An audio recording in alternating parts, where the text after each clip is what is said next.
तो हम स्टार्ट करते हैं आज की योग निद्रा। सब अपनी अपनी पोजीशन ले लें जहाँ भी बैठे हैं।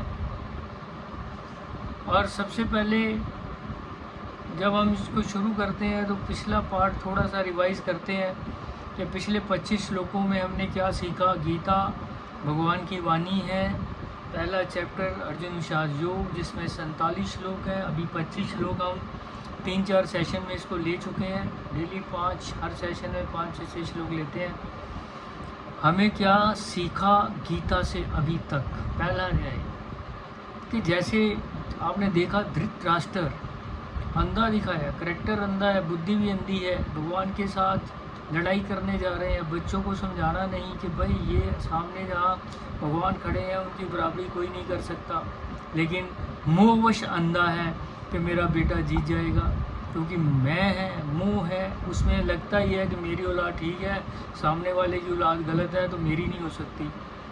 तो ऐसी कुछ चीज़ें हमें दैनिक जीवन में सीखनी है गीता से। एक है गीता का श्लोक पढ़ा आपने, उसका उच्चारण, उसके बाद उसका जो भी व्याख्यान है, लेकिन उसके बाद हमें टीचिंग क्या मिली। तो इस तरह मुंह में अंधे होकर धृतराष्ट्र संजय से पूछते कौरव और पांडवों के युद्ध में बताओ मेरे और पांडवों के पुत्रों ने क्या किया। तो अब धृतराष्ट्र को दिखा रहे हैं संजय के पास मोबाइल फ़ोन है, उस टाइम का मोबाइल, इस तरह का विद्या जिससे आप किसी को वीडियो पिक्चर दिखा सकते हो फलानी जगह पे बैठे क्या हो रहा है। उनके पास वो चक्षु है, वो ज्ञान है, वो एक धार्मिक पुरुष है, भगवान के साथ जुड़े हुए हैं। तो संजय से हमें ये शिक्षा मिलती है। संजय जो बता रहे हैं धृतराष्ट्र को कि आमने सामने सेनाएं खड़ी हैं और दुर्योधन जो आपके बेटे हैं वे वैसे ही आपकी तरह भी अंधा ही है, उसको समझ नहीं आ रहा कि भगवान के साथ आप युद्ध करने जा रहे हो तो भगवान से कोई जीत सकता है इंसान? नहीं, लेकिन ऐसा होना है, ऐसा जो नीति है उसका नियम है, ये होना है, ये होके रहेगा। तो दुर्योधन से हमें जो शिक्षा मिलती है वो पहली ये है कि हमें वास्तव में अपने जीवन में विनम्रता लानी होगी। वो विनम्र नहीं है, वो अपने गुरुओं के पास जाता है, भीष्म पितामह के पास जाता है और कहता है कि देखो गुरु द्रोणाचार्य, आपके शिष्य धृष्टद्युम्न ने सामने क्या बना रखा है, एक चक्रव्यूह, आपने इसको शिक्षा क्यों दी? मतलब कहने का ये गुरु क्या किसी को शिक्षा नहीं देंगे, उनको क्या पता कल को वो दुश्मन पांडवों की तरफ से हमारी लड़ाई करेगा। तो गुरु को इज्जत ना देना पहली बात। दूसरी बात, गुरु को जो युद्ध में खड़े हैं वहाँ तो वैसे ही उनका प्रोत्साहन करना बनता है। तो ये चीज़ें क्या है, उसकी पीछे एक डर है, उसको फियर है। जैसे धृतराष्ट्र को भी डर है, मोह के साथ डर होता है कि अगर हार गए तो क्या होगा, अगर मेरा पुत्र ना जीता तो। ऐसी चीज़ें साथ में चलती रहती हैं, हमारे जीवन में ऐसे होता रहता है। वास्तव में हमें उससे सीखना क्या है, एक धैर्य रखना है ऐसी स्थिति में, विनम्रता, पोलाइटनेस दूसरी, and patience. Politeness, they are the 2 qualities which you should have when you have a problem like this. और दुर्योधन में ये दोनों नहीं है, ना विनम्रता है, ना ही पोलाइटनेस है, ना ही पेशेंस है। अब इसी तरह सामने जो सेना है उसमें पांडवों की है और सेनाओं की जो संख्या क्षोणियों में गिनी जाती है, 11 क्षोणीय जो है उनके पास है, कौरवों के पास 7 क्षोणीय पांडवों के पास है। तो इससे एक क्षोणी में कोई 1 लाख पैदल होता है, उसके बाद कोई 70,000 घोड़े, इसी तरह 70,000 रथ हैं, हाथी हैं, इनको को मिलाकर ऐसे एक क्षोणी बन जाती है, 1 यूनिट। तो 7 यूनिट्स क्या है पांडवों के पास और 11 दुर्योधन के पास। लेकिन दुर्योधन इस जनसंख्या में फंसा हुआ है, पांडवों ने भगवान को चुना, दुर्योधन ने सेना को चुना। चलिए देखते हैं युद्ध में क्या होता है। हमारे अंदर भी ऐसा ही युद्ध चलता रहता है, एक अच्छाई का एक बुराई का।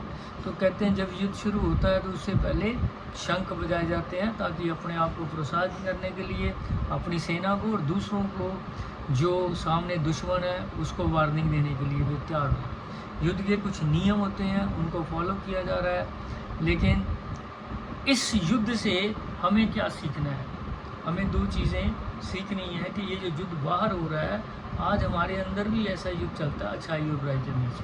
कौरव क्या है? कौरव जितने हैं वो है आसुर, और जो पांडव है वो देवता है। तो कौरव और पांडव अर्थात देवताओं असुरों में युद्ध। हमारे अंदर की अच्छाई जो है दैविक गुण है, जो बुराई है वो क्या है? वो आसुरी शक्तियाँ हमारे अंदर मन में। ये सदा युद्ध चलता रहेगा, जब तक जीवन है ये युद्ध चलता रहेगा। उसको कैसे जीतना है, कैसे मन को विन करना है, मन को मित्र बनाना है, दुश्मन नहीं बनाना, वो हम सीखते हैं गीता के माध्यम से, श्री भगवान की वाणी। और पिछले जो श्लोक हुए आज आगे लेंगे 26 से 30 तक। चलिए, एक गहरा लंबा श्वास लीजिए, बंद आंखें कीजिए, ध्यान कीजिए। ध्यान किसका? अपनी बॉडी का। मेरे पास स्थूल शरीर है, मेरे पास सूक्ष्म शरीर है, मेरे पास कारण, 3 शरीर है। हम तीनों को रिलैक्स करते हैं, जैसे गीता में रह गया कैसे। तो योग निद्रा एक बहुत बड़ा प्लेटफॉर्म है, और जहाँ आपको मानसिक शांति तो मिलती है, आंतरिक शांति तो मिलती है, आपका हर एक भौतिक अंग रिलैक्स होता है, ब्रेन से लेके हार्ट तक, किडनी तक, और आपका रिदम बड़ा रेगुलर और बढ़िया हो जाता है, वेरी रेगुलर रिदम। चलिए हम देखते हैं कैसे हम कर पाते हैं। तो सबसे पहले बॉडी को रिलैक्स करेंगे। जहाँ भी आप बैठे हैं, आप चेयर पे हैं तो चेयर पे, अगर आप घर में हैं तो बेड पे या आसन बिछा के लेट जाएं। हम अपने शरीर का शीतलीकरण करने जा रहे हैं। अपने एक्सटर्नल बॉडी स्थूल शरीर को रिलैक्स करेंगे। सबसे पहले कैसे करेंगे? अपनी चेतना अर्थात अपने मन और बुद्धि को मेरे आवाज़ के साथ जोड़ लीजिए। जो मैं कह रहा हूँ वो करते जाना, और आपको एक असीम आनंद की अनुभूति होगी एंड में। और उसके बाद अपना टॉपिक लेंगे हम। अपनी चेतना को दोनों पाँव के ऊपर ले जाएं और दोनों पाँव को ढीला करने का प्रयास करें। मन से ढीला कीजिए। एक है शरीर, पाँव को ढीला किया, लेकिन मन में अभी खिंचाव तनाव है, मन कभी इधर उधर भाग। मन के साथ, बुद्धि के साथ शरीर को ढीला कर दीजिए।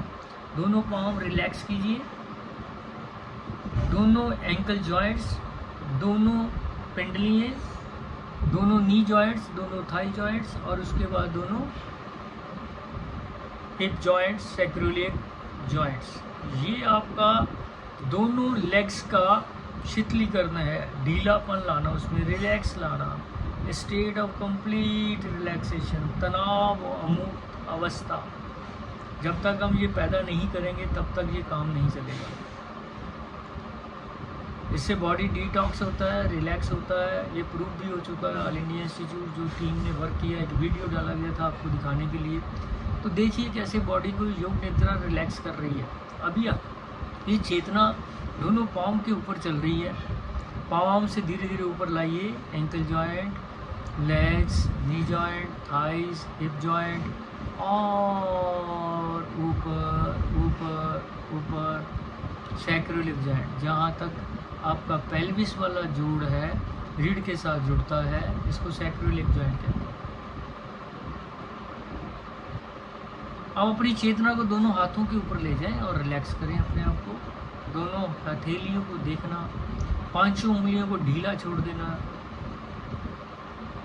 अब अपनी चेतना को हथेली के पृष्ठ भाग, पिछले वाले भाग में जाइए, मसल बोन लिगामेंट्स को ढीला कीजिए, दोनों रिस्ट जॉइंट को ढीला कीजिए, दोनों फोर आर्म्स को ढीला कीजिए, दोनों एल्बो जॉइंट्स को ढीला करेंगे। उसके बाद अपर आर्म्स, शोल्डर्स, और फिर क्लेविकल बोन जो नेक के साथ जुड़ी है शोल्डर से। इस तरह हमने दोनों भुजाओं को ढीला किया, दोनों टांगों को ढीला किया। फील इट, मन से ये ढीली हो चुकी हैं और इतनी ढीली हो गई हैं कि ऐसे अनुभव कीजिए ये आपके शरीर के साथ है ही नहीं। अगर ये आपके शरीर के साथ है तो इसका मतलब ये कि अभी ये ढीली नहीं हुई। इतना रिलैक्स, हल्का फुल्का, दोनों टांगे, दोनों भुजाएं। अब अपनी चेतना को ले जाएं नाभि के ऊपर। नाभि के ऊपर आपका 72,000 नस नाड़ियों का सिस्टम जुड़ा हुआ है। 72,000 नस नाड़ियाँ नाभि के ऊपर। ये वो नाड़ी है जो आध्यात्मिक नाड़ी है, ऊर्जा की नाड़ी है। ध्यान करें नाभि के दाएं तरफ, पेट के अंदर आपका लीवर है, पेनक्रियास है, गॉल ब्लैडर है। ये कुछ ऑर्गन्स जो बहुत सी चीज़ें रिलीज़ करते हैं केमिकल, जिससे आपकी बॉडी में डाइजेशन में बहुत बढ़िया पॉजिटिव इफेक्ट आता है। अगर लीवर ना हो तो बॉडी डिटॉक्स नहीं होगी। पेनक्रियास शुगर को कंट्रोल करती है और साथ में गॉल ब्लैडर ये फैट को डाइजेस्ट करने में हेल्प करता है। अपने चिंतन को बाएं तरफ ले जाएं, वहाँ देखें स्प्लीन, स्टमक। उसके बाद अपनी चेतना को ले जाएं small intestine, large intestine, sending colon, transverse colon, descending colon, rectum, sigmoid colon. फिर ले जाएं दोनों किडनी, डीप सीटेड, दाएं बाएं, दो यूरेटर्स, फिर यूरिनरी ब्लैडर, यूरेथ्रा। इसी तरह फीमेल्स में यूट्रस, फैलोपियन ट्यूब्स, ओवरीज, ये डिफरेंट अंग है मेल फीमेल में, रिप्रोडक्टिव सिस्टम। ध्यान करते जाए, ये सारे कार्य कर रहे हैं बड़े आराम से। भगवान ने इतनी बढ़िया स्ट्रक्चर ये रचना की है, ऑटोमेटिक से अपने कार्य करते जा रहे हैं, आपको पता भी नहीं चलता, इनवॉलंटरी ये कार्य करते हैं। अब अपनी चेतना को ले जाएं चेस्ट में, दो लंग्स एक्सपेंड कर रहे हैं, फैल रहे हैं और सुकड़ रहे हैं। मध्य में हार्ट है, दिल। ये लंग्स और दिल जो हार्ट है आपके लिए 365 दिन 24 घंटे कंटिन्यूसली कार्य करते हैं। इनका सिस्टम ऐसा भगवान ने बना रखा है कि ये रेस्ट लेते हैं इन बिटवीन, लेकिन हमें मालूम भी नहीं होता और कंटिन्यूसली कार्य कर रहे हैं। अगर ये 3 मिनट ना आपका हार्ट ना आपका लंग्स काम करें तो क्या होगा? शरीर खत्म, डेड हो जाएगी body. Such a beautiful structure, thankful to the god. आपको ये योनि मिला और इसका कोई मकसद था, वो मकसद हम भूल चुके हैं कलयुग में आकर। मकसद क्या है? उसको प्राप्त करना भगवान को, लेकिन हम क्या प्राप्त कर रहे हैं? वो चीज़ें जो यहीं रह जाएंगी। अर्थ, कामनाएं, धर्म और मोक्ष की तरफ ध्यान ही नहीं है। That is the main M जो हमें गीता के माध्यम से सीखना है। 18वें अध्याय में इसकी बात होगी, मोक्ष, संन्यास, योग। लेकिन अभी आपकी चेतना दोनों लंग्स और हार्ट को देख रही है। हार्ट 1 मिनट में 5 लीटर ब्लड आपका बॉडी में पंप कर रहा है, जिसके माध्यम से हर एक सेल को, जो कि 3 ट्रिलियन सेल बॉडी में है, उनको न्यूट्रिशन पहुंच रहा है, ऑक्सीजन पहुंच रही है, एवरीथिंग। ये हार्ट की पंपिंग से। और आगे बढ़ेंगे थोड़ा सा, हमें अपनी चेतना को ले जाएंगे नेक के ऊपर। वहाँ सेंटर में थायराइड है जो मेटाबॉलिज्म का कार्य करती है, फैट, प्रोटीन, कार्बोहाइड्रेट। उसके बाद पैराथायराइड ग्लैंड्स हैं जो कैल्शियम का कार्य कर रहे हैं। उसके पीछे वोकल कार्ड्स हैं जो आपकी वाणी है, जिसका कंट्रोल जो वोकल कार्ड के माध्यम से होता है। आप अपनी चेतना को ले जाएं ठोड़ी के ऊपर, दोनों लिप्स के ऊपर, माउथ के अंदर, टीथ, टंग, पैलेट। चेतना को देखते हैं, चेतना के माध्यम से अपने मन को फिक्स करें, मन और बुद्धि को, कि मैं इस वक्त मेरा ध्यान सिर्फ योग निद्रा में है। एक पल भी मन इधर उधर नहीं जाए। अगर जा रहा है तो आप लोग योग निद्रा के लाभ से वंचित रह जाएंगे, आपको बेनिफिट नहीं मिलने वाला। काइंडली इसका ध्यान करना। बीइंग प्रेजेंट, आपके मन को बांधना है योग निद्रा ने। और जब मन अंतर्मुखी होगा तो नेचुरली जो इंद्रियां हैं जो आपकी एकदम वो शांत हो जाती हैं। क्यों? क्या मन एनर्जी देता है इंद्रियों को, फिर वो आनंद लेता है उनके माध्यम से। और मन जब अंतर्मुखी होगा तो इंद्रियां निष्क्रिय हो गई। तो ये तो ध्यान का पहला स्टेप भगवान ने बताया 6ठे अध्याय में ध्यान योग में, कि इंद्रियों को निष्क्रिय कर मन को बुद्धि के द्वारा खींचकर आत्मा में लगा। तो ये चीज़ें हमें सीखनी है गीता के माध्यम से प्रैक्टिकली, तभी हमारा उद्धार होगा। नहीं तो ये चलता रहेगा जन्म जन्मांतर का, सुख दुख सुख, जन्म मरण। अब अपनी चेतना को ले जाएं दोनों चीक्स के ऊपर, दोनों नॉस्ट्रल के ऊपर, दोनों आइज़ के ऊपर, दोनों ईयर्स के ऊपर, फिर फोरहेड है, माथा है, उसके ऊपर स्कैल्प है, फिर हेयर्स है, और इस स्कैल्प के अंदर एक आपका सॉफ्टवेयर है जो सारी बॉडी को चला रहा है, वो है ब्रेन आपका। ये ब्रेन जो है वास्तव में ये सारी बॉडी को कंट्रोल करता है। इसमें छोटे छोटे सेंटर हैं, हार्ट का centre, respiratory centre, medulla oblongata, hearing centre, speech centre, sensory centre, motor centre, वो बटा हुआ है। फ्रंटल लोब है इमोशनल कंट्रोल, पीछे वाला ऑक्सीपिटल लोब विजन, साइड पे टेम्पोरल लोब एंड हेयरिंग, और अपर पैराइटल लोब में सेंसरी एरिया है, मोटर एरिया। इस तरह हमारी बॉडी का कंट्रोल हमारे ब्रेन के पास है। ध्यान करें, ध्यान ध्यान ध्यान। माइक बंद रखिएगा प्लीज़, बहुत ज़रूरी है, इनको म्यूट करके रखिए, बहुत डिस्टरबेंस होती है।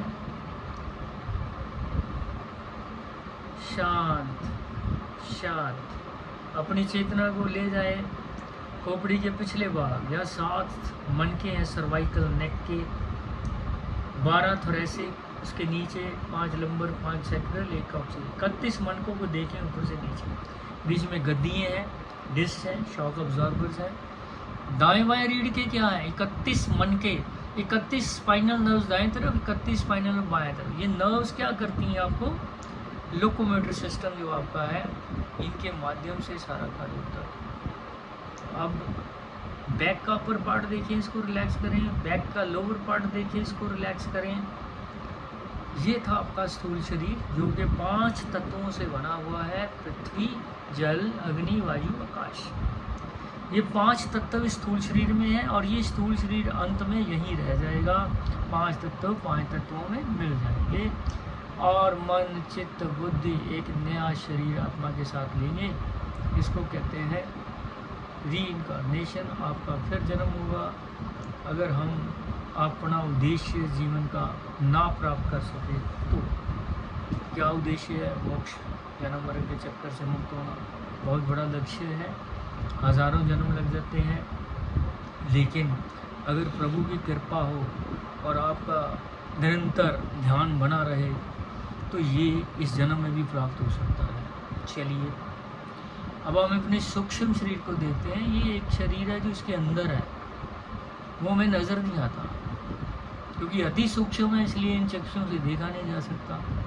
उसमें हमारा मन है, हमारी बुद्धि है, और क्या है, हमारा अहंकार है। मन एक प्रेजेंट माइंड है, एक सबकॉन्शियस माइंड है जिसको पास्ट माइंड कहते हैं, एक अनकॉन्शियस जो अचेतन जिसमें कॉन्शियसनेस है ही नहीं, कॉमा। तो हम प्रेजेंट माइंड की बात कर रहे हैं। आप सबका प्रेजेंट माइंड योग निद्रा में जुड़ा हुआ है मेरी आवाज़ के साथ, और आप आनंद खूब ले रहे हो। आई होप कि आपको रिलैक्सेशन मिल रहा है और आप इसमें इतने सक्षम हो।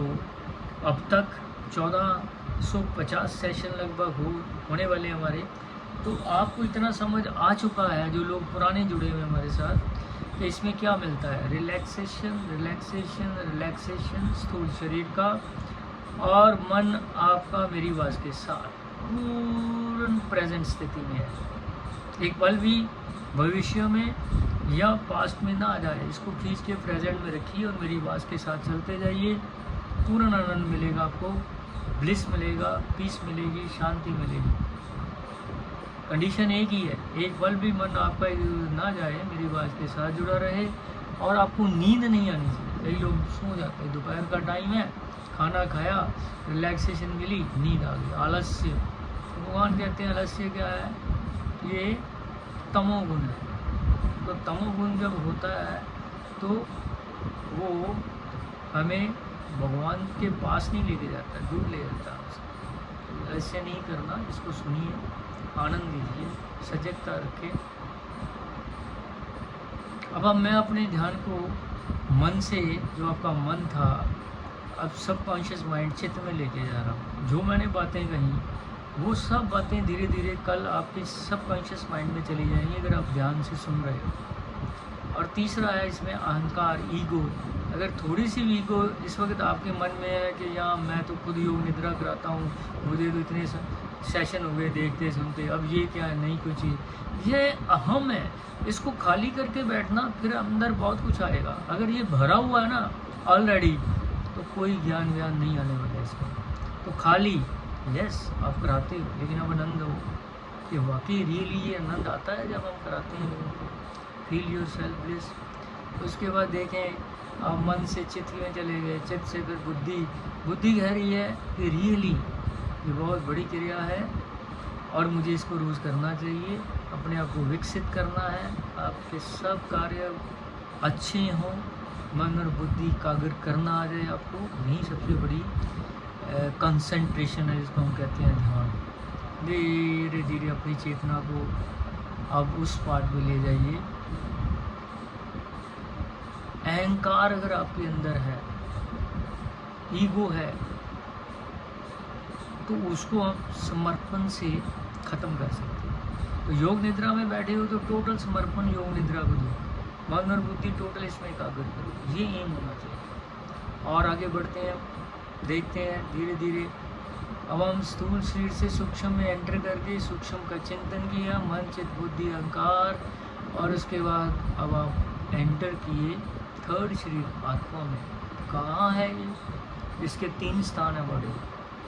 कहाँ? एक है ब्रकुटी, दोनों आईब्रो के बीच जहाँ बिंदी लगाते हो तो उसके 1 इंच अंदर। दूसरा स्थान कहते हैं हृदय, जहाँ आपका दिल है उसमें। तीसरा एक और स्थान है नाभि। तो आप जिस भी ध्यान को फॉलो करते हो, तो अब यहाँ हम क्या करते हैं, हम कहते हैं अपना ध्यान ब्रकुटी में, अपने मन और बुद्धि को ब्रकुटी में ले जाएं और वहाँ देखें ना, जहाँ बिंदी लगाया हुआ है 1 इंच अंदर, एक ग्लिसनिंग वाइट स्ट्रक्चर, प्रकाश का पुंज जिसे हम कहते हैं, वो आपका आत्मा है। अगर वो आपको विजुलाइज हो रहा है तो महसूस करें, उसके गुणों को देखें।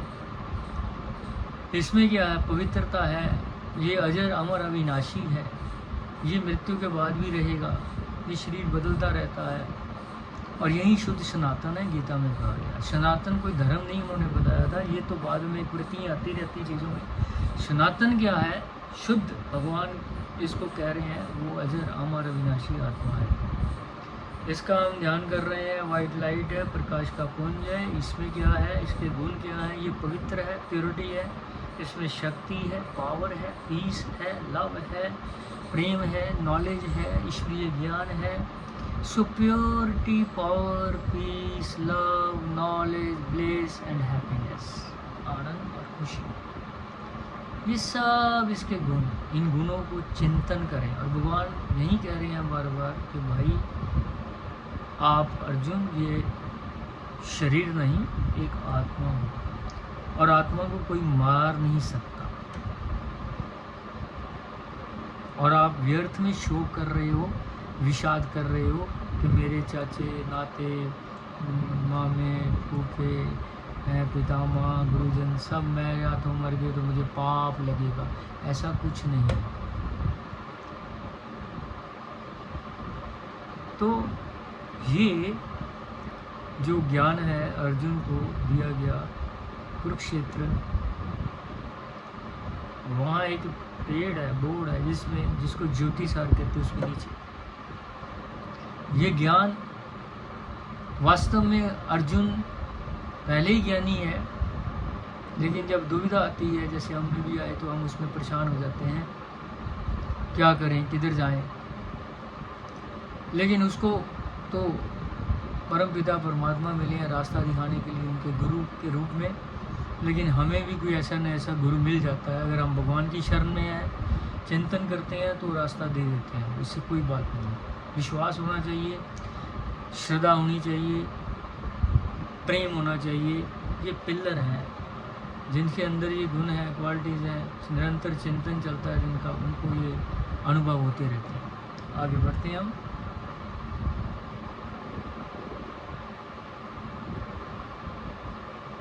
अपनी चेतना को फिक्स करें, अपने मन और बुद्धि को इस एकाग्र करें, इस प्रकाश के पुंज के ऊपर। देखें कैसे ये प्रकाश फैल रहा है, और ये आज्ञा चक्र से फैलता हुआ नीचे आ रहा है विशुद्धि चक्र के ऊपर। विशुद्धि चक्र से फिर नीचे जा रहा है अनाहत चक्र, अनाहत चक्र से फिर नीचे जा रहा है मणिपुर चक्कर, मणिपुर चक्कर से फिर नीचे जा रहा है स्वादिष्टान चक्कर, और स्वादिष्टान से नीचे जा रहा है मूलाधार चक्कर। इस तरह ये फ्लो ऑफ एनर्जी जो आपने क्रिएट किया, कैसे क्रिएट किया, आपने अपने मन को इंद्रियों से हटा लिया, इंद्रियों से विड्रा किया और इसको डायरेक्शन दी आत्मा की तरफ। जो एनर्जी इंद्रियों में वेस्ट करता था अब वो और एनर्जेटिक हुआ, प्रकाश आत्मा की तरफ चला, तो आत्मिक प्रकाश और बढ़ने से ये फ्लो ऑफ एनर्जी आगे चक्कर से नीचे की तरफ चलना शुरू हो गया। तो ऐसे जब ये प्रकाश पैदा होता है अंदर, ये एनर्जी पैदा होती है, तो उसका फ्लो चलता है हायर से लोअर साइड की तरफ, आगे चक्कर से विशुद्धि चक्कर, विशुद्धि से अनाहत, जहाँ से मणिपुर, मणिपुर से स्वादिष्टान, स्वादिष्टान से मूलाधार। ये जो 7 चक्कर हैं ये एनर्जी के सेंटर हैं जहाँ आध्यात्मिक नारी क्रॉस करती हैं, और इन चक्रों के माध्यम से मेरा स्थूल और सूक्ष्म शरीर कैसे स्वस्थ रहता है।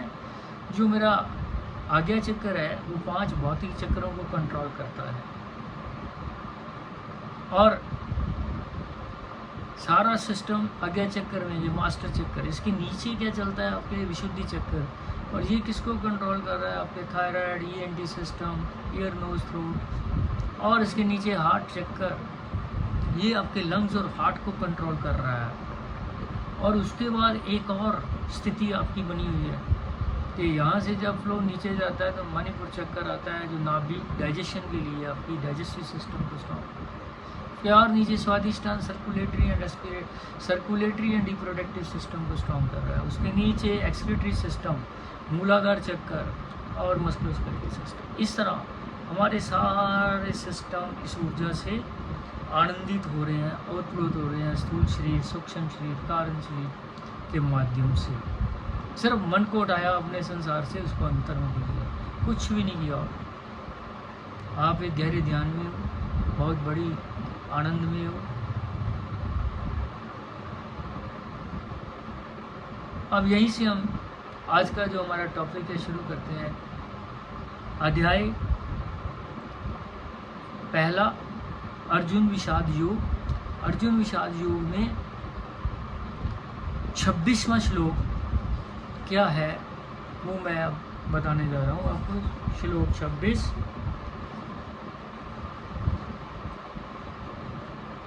प्राण पश्यन्ति स्थानार्थ पितामहम् आचार्य मातुलां भ्रान्तुं पुत्रो पौत्र नासखी शौशुरा सुहदर्श सैन्यो रूपो घोरवीर तान् समीक्ष सकुन्ते सर्वा बन्धुनवस्थिता। ये 26 और 27 श्लोक इकट्ठे हैं।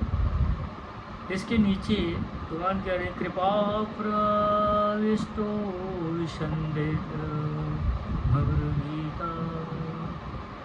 अर्जुन चारों ओर निगाह डालता है। जब भगवान कृष्ण उसके रथ को दोनों सेनाओं के बीच ले जाते हैं तो अब अर्जुन चारों तरफ निगाह डाल रहा है और देखना चाहता है, दोनों ओर से अपने रिश्ते नाते सके संबंधियों को देख रहा है, और उसके मन में एक विषाद पैदा हो रहा है। ज़बरदस्त जमघट है उनका। वे देखता है कि दादा, पिता, लड़के, चाचे, भतीजे हैं, सगे संबंधी, मामे, भांजे, नाती, पोते, सब संबंधी हैं, और इनकी 4 पीढ़ियां मरने मारने के अंतिम निश्चय से वहाँ इकट्ठी हो गई। ये बात नहीं कि इससे पहले उसे इन बातों का अंदाज नहीं था। अर्जुन को ये बातें मालूम थी, परंतु प्रत्यक्ष दर्शन का मन पर कुछ और ही बड़ा प्रभाव पड़ता है। उस सारे स्वजन समूह को देखकर वह मोहग्रस्त हो गया है।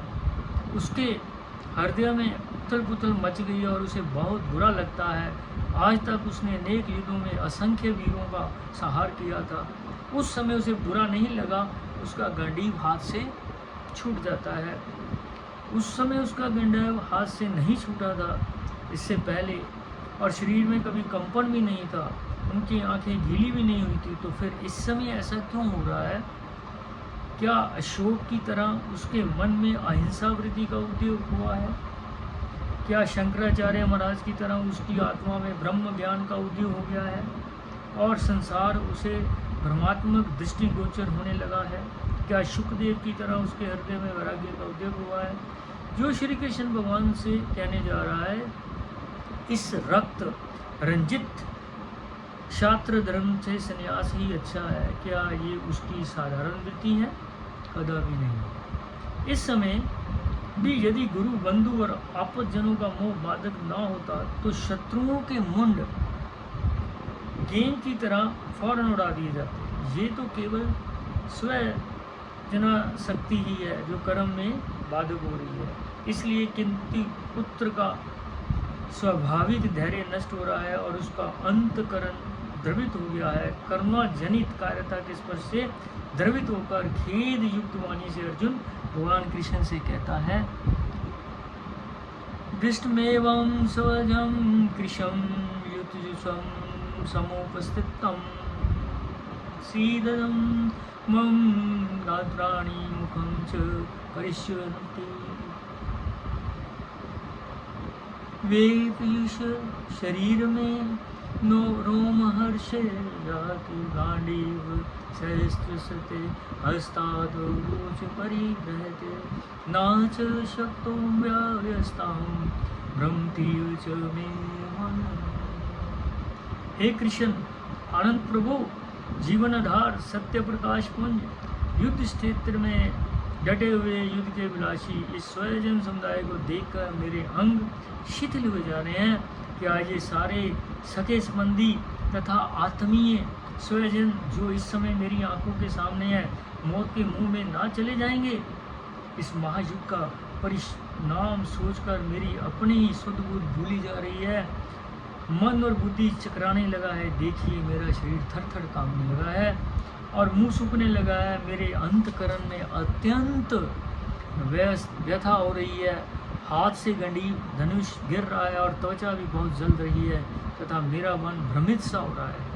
इसलिए मैं खड़ा रहने को भी समर्थ नहीं हूँ। अर्जुन का शरीर और मन दोनों ही मोह से बुरी तरह ग्रसित हो चुके हैं और उसकी मानसिक अवस्था को प्राप्त हो चुकी है। एंग्जाइटी स्टेट उसमें आ गई है, जो गांडीव वज्र से भी बढ़कर कठोर, असह्य और भयंकर है। परंतु स्वजन स्नेह जहित मोह उनको क्षण में निस्तेज कर दिया। अर्थात जिस अर्जुन ने युद्ध में शंकर को भी परास्त किया था, निवात कवच नामक असुर को भी नष्ट कर डाला था, उसी अर्जुन को आज इस मोह से क्षण भर में पूर्ण रूप से उपंसक बना दिया। भ्रमर कड़ी से कड़ी लकड़ी को भी सहज में छेद डालता है, परंतु कमल की कली में वह फंस जाता है।